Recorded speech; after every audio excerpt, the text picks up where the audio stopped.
And this is where we're going to get to what I think the real feminist arguments are based off of policy. And abortion is the biggest one. How many of you would identify as pro-choice? Let's do a show of hands for pro-choice. I feel like pro-choice is pro-life, though. Yeah. Okay, and folks who identify as pro-life? Why do you identify as each? You've gone from legal, safe, rare to, yeah, I'm so proud, let me beatbox in front of the Planned Parenthood, yeah, I got murder on my mind. The fact that it's celebrated that murdering children, especially in late-term pregnancies, is celebrated, that people are so proud of themselves for mutilating a fetus is just, it blows my mind. And I don't think that you need to be pro-life to even take that stand. You said late-term pregnancy. Okay, but you can't base your argument for why you are pro-life or pro-choice on the fact that some idiotic people are deciding to celebrate or supposedly celebrate the idea of killing babies, which that's not what they are actually celebrating. They are celebrating the fact that they have access to a medical procedure that their life could depend on. They're not celebrating the killing of a fetus or a baby. You said late-term pregnancy. Yes. A lot of abortions do not happen. I made the distinction. I made the distinction specifically because lots of people still celebrate. There are people who, when the laws were passed, actually here in New York, they said, yes, great, yes, I love the fact that. But you need to ask about what are people celebrating, right? They're celebrating access. We're not celebrating killing kids. Like that's not what it is. Well, so this is what I'm saying. So like, here's the thing: when we're talking about access to reproductive health and to abortion rights, right, and to being pro-choice, listen, that's your body, you do you. No. The child is not your body. As I go. Yeah, your body, your choice. For me, like, the most fundamental rights are individual rights. And I've still not heard any succinct moral arguments on why the life of a fetus is more important than an already living human being, which could in fact be risking their life in order to bring into this world another life. Listen, that's your body, you do you. No. The child is not your body. The child is not your body. Yes, the child is not your body, so she's arguing for the separate life of the child. And I would say here, what is it that would make anybody else want to have a say in the affairs of another person, on whether one person reproduces or not? What do you care? What do you care about anybody else's affairs? Are you the one paying their bills? Are you the one going to support that baby? Would you rather that baby be born and then be put up for adoption? What is the point of that? What is it that makes pro-lifers think that they have any say over the lives of other people, when that clearly does not affect their life in any way? I really don't get it. And what's the moral argument for it? Do you think God is going to punish society because some members of society decide to have abortions? I really can't fathom what the moralistic argument is for pro-lifers. What it seems to be is that they're simply indoctrinated or brainwashed by some wrong ideas or some abstract moral ideas that they don't even know where they got from.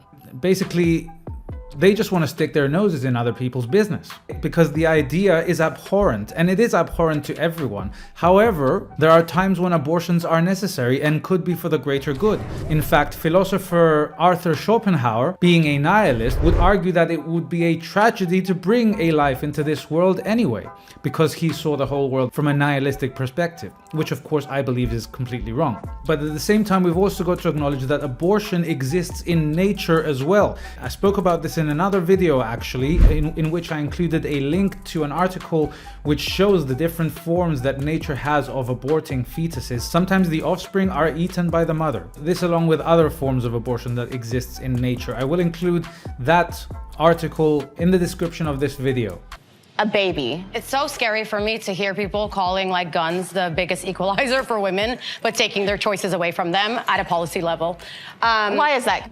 Having a gun is an equalizer. It is. Having rights is an equalizer. Yeah, that's Having right. choice is Right. an equalizer. Just like a gun right. And in this country, 41 forms of the birth control. policies that are pushed 41. to continue perpetuating patriarchy and anti-women, like taking the autonomy away from women, it is heartbreaking to see women pushing that propaganda. It's all brainwash. Like you. Oh, it's brainwash because you don't agree with me. No, so therefore I've been I'm brainwashed. I have lived deeply institutionalized. Man, I have lived under Islam. I'm not interested in any of that. Like, there's no like. You're not interested in me. human. No, I'm not interested in like living. Thinking that like women are doing this really bad thing. Like in my religion, abortion is actually allowed. If the woman needs it, she's allowed, because, you know, it's very interesting how like fundamental America is. Like fundamentalist. This is nothing to do with like even religion. This is very conservative basic thinking. scientific human rights. We're also talking about people not having access to abortion clinics where they're doing the things themselves and they die, right? We're also talking about women in the hospital who are pregnant, who have chosen to stay with their pregnancy and have issues at hospitals, and hospitals that are like, oh no, we don't do that. Listen, for whatever reason, you don't need to explain it to anybody, but a lot of times when we're talking about access to reproductive health, for me, I'm thinking about Black, Indigenous, people of color, particularly women and girls who are working class, who do not have even access to like proper sexual education. It's the oppressive state of saying, I will force you to have a child even against your own will, right? Especially when you're thinking about women and girls who would be forced to have these children, who are already living in very traumatized and scarce situations. You wanna ask about barriers? That's a barrier right there. Yes. Oh, that is a legit barrier. Finally, we've found one. And this is one of my criticisms of Pearl, which I spoke about earlier. One of the legit issues that feminism still has going for it is that of the right to access to abortion, reproductive rights. It would be remiss of me, of course, not to mention the fact that men here don't have any reproductive rights whatsoever, and that, of course, is partly the only way it can be, because it is the woman that carries the child, is the woman that carries the risk of the pregnancy, and so it should be her choice. The fact that a government pressured by a mob of pro-lifers, how they can force someone to take on the risk of a pregnancy, that is oppression. And Pearl here is actually pro-life, though I'm not sure on what rational thinking she bases that argument on. It's one of her own blind spots, I would say. Women in poverty aren't able to access the way that rich women are, and no matter what happens, rich women are gonna keep getting abortions, and people in poverty are gonna not. And the choice, opening it up, the overruling, is marginally affecting people of color, people in poverty, way more than people who are gonna get access to those abortions. Actually, anyway. Incorrect. You're the misquote. There's actually more abortions for people in poverty. It's just at a lower rate. Why do you think that abortion has been so tied up in this feminism conversation? It's all just social structure set up around bodies. So if not all women are able to have babies, but it's about the barriers and value that we give to these specific bodies, right? And so if abortion happens in a woman's body, that's why this conversation is coming up. Can I ask you a question? Sure. You said that not all women are able to have babies or pregnancies. Are you saying, meaning like an infertility issue? A number of reasons. There's all kinds of reasons that not all women are having babies. Pearl, I saw your hand up. Yeah. I think women want to sleep around and not have any consequence for it. Hell yeah, we do. Yeah! Yeah, instead of, you know, taking personal accountability and being on birth control, they just want to like do whatever they want. I like how they all go quiet after that one. It's partly true what she's saying. Like, a lot of women, that's what they want, and good on them for admitting that. And this is the only leeway that I will give pro-lifers, is that we can be more conscientious of what we are doing, although that's not always possible. And for someone to be conscientious, of course, it is the woman that needs to be not only conscientious, but conscious as well of the choice that she's making to have unprotected sex, which could, of course, lead to pregnancy, while she takes no steps to avoid that, like contraception, which is widely available. If contraception were to be used, then there would be less need for abortions, although that would still not make it a certainty that unwanted pregnancies wouldn't happen anyway. So that's why at the same time you need to ensure that there is access to the procedure of an abortion if needed, because sometimes contraception fails. And not only that, but sometimes people are ignorant and circumstances just happen to them in ways that they can't always predict. And yes, of course, my argument is that a lot of people are stupid, and that is, of course, a reality. Awakened to a world in crisis.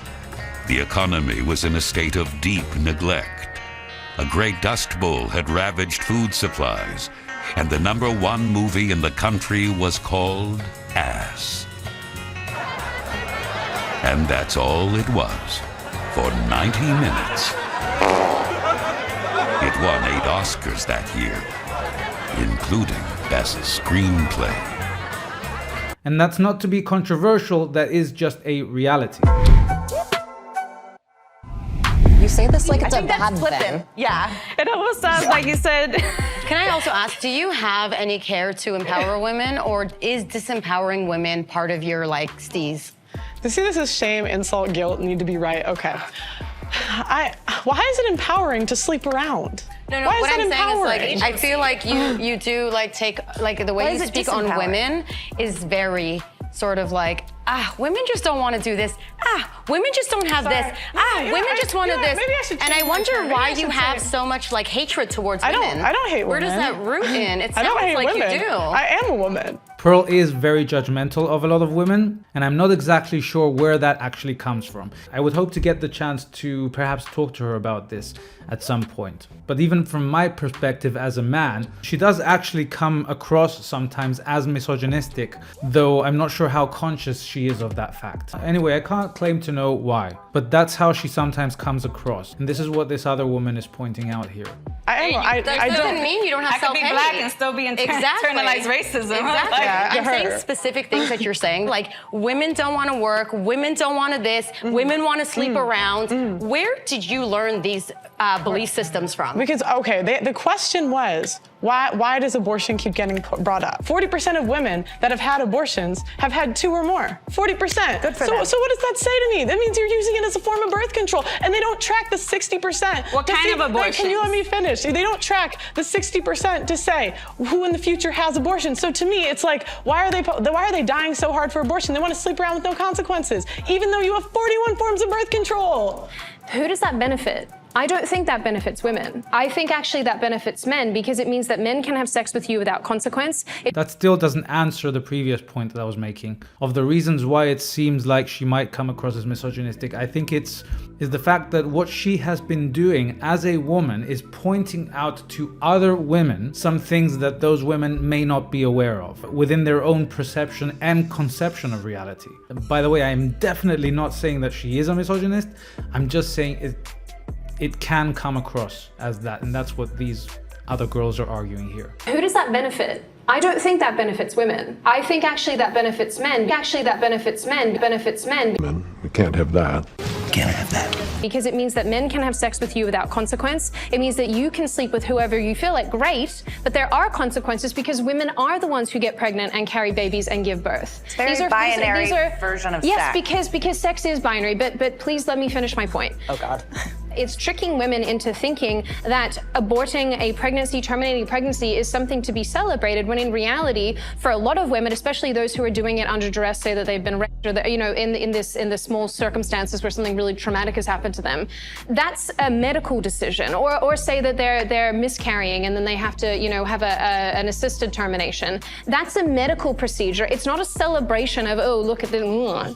The idea, the sort of moral setting of that it needs to be rare is, I think the delineation between that's a medical abortion and that's a fun abortion is really interesting because they're all medical. It's all a medical procedure. And so no matter what you're doing, going in there and getting it, it's not oh, you're only allowed 2. It's just you should just be able to get a medical procedure done when it's something that you need done. We shouldn't be desensitized to taking someone's life. That should never be an empowering factor for a woman. Yes, of course we shouldn't be desensitized to the fact that ending the life of a fetus or a baby is an objectively horrific event. But the onus is more on women to be more responsible with their bodies, to take appropriate contraceptive measures in order to minimize the need for abortions. But that still does not negate the need for access to abortions. I definitely agree in that, there should be no absolute thing any woman should do. There should not be an absolute response to incest or rape or any of these things. Every woman should have the choice of if they want to or not want to carry that child, whether it is having fun, getting raped, incest, whatever it is, It is. I don't glorify and glamorize abortion. I think it's a very traumatic thing. I doubt that if somebody has to do, like if they have to do it, they'll do it. I don't think that people are like, you know, doing like have 6, get the 7th free and having fun with it. Yeah, nobody is celebrating abortion. This is just something that gets falsely conflated by people who wish to project that sort of behavior on the pro-choicers from the pro-lifers. Oh, you want to celebrate? You're celebrating the killing babies and all that.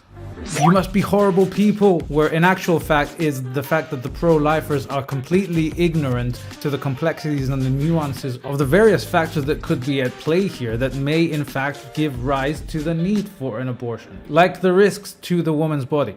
And then the risk to a child being born under conditions which are not favorable. So then that causes that whole cycle to keep going of people being born in not so favorable conditions and then struggling through life. Do you see how every argument can come back to bite you in the ass? Did the Dobbs decision make anybody here sort of rethink abortion access, reproductive health care? It's anti-woman, right? It's it does not center people to have that voice for themselves and their own decisions, right? It is a barrier, right?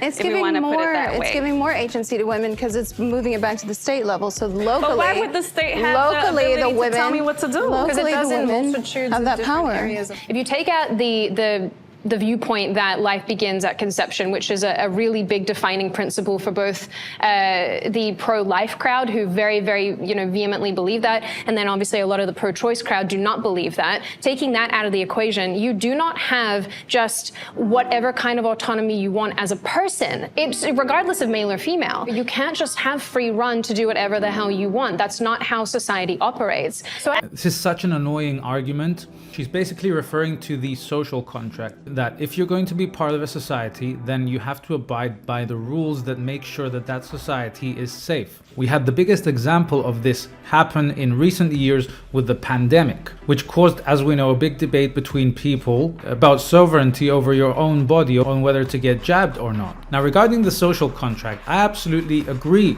with that stance. However, the test should be of whether or not somebody's decision to do or not do something will affect somebody else in such a way that their rights need to be taken away. And so in this sense, the social contract is something that we value greatly. However, and this is the big caveat that gets ignored most of the time, that there is one single value which is above any other value. And you can think of this value as an umbrella term for everything else, because everything should be a subcategory of this value. And of course, I'm talking about the value of truth. The problem, of course, with the pandemic is that only one side of the spectrum was promoted through mainstream media, whereas there was fast and clear emerging evidence even before the pandemic that there was another legitimate side to that story. And what ended up happening is that the ruling elites basically weaponized that social contract for all the reasons which have after the fact been revealed, that the other side of that story was in fact just as, if not more legit than the official story. But I won't get into the details of that because that's beyond the scope of this video. So at no point do I have the right to tell anyone in this room what they should or should not do with their bodies. But it's not about your body. It's not about me respecting. I have a question here. It's not about your body. It's about the kid's body. I don't care what you do with your body. It's my body, right? We're talking about my body. You're talking about. Jordan, I saw your hand creep up. The Dobbs decision for me reinforced how important it is that we approach these issues from a cultural perspective, because it reinforces something that I have told many of my colleagues and peers in the past, which is that so long as you lack a cultural consensus, any issue can become a political football that can be decided by another election cycle. And so long as there is no strong consensus, I would expect this to be our reality going forward, these extremely vitriolic and aggressive conversations until there's another miraculous consensus that brought about Roe v. Wade. But what it more or less reinforced for me is that we're going to have more of these difficult conversations. I want to talk about transgender issues.